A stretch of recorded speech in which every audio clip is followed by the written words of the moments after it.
Hello সবাইকে, কিছুদিন আগে গেছিলাম রামনবমীর মেলায়।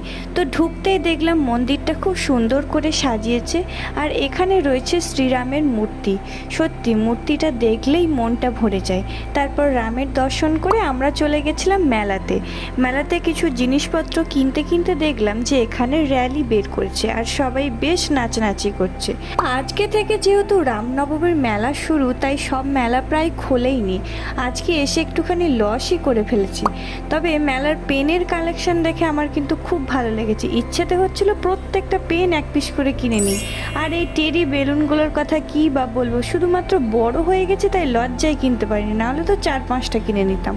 তারপর হঠাৎ দেখলাম র্যালিটা মন্দিরের সামনে এসে গেছে, আর মেলায় ঘুরতে এসেছি, তাও মায়ের সাথে জিলেপি কিনবো না তাই কি হয়? তাই জিলাপি কিনে বাড়ির দিকে চলে এলাম। পথে এক জায়গায় বাসন্তী ঠাকুরের পুজো হয়, তাই সেখানে আমরা বাসন্তী ঠাকুরকে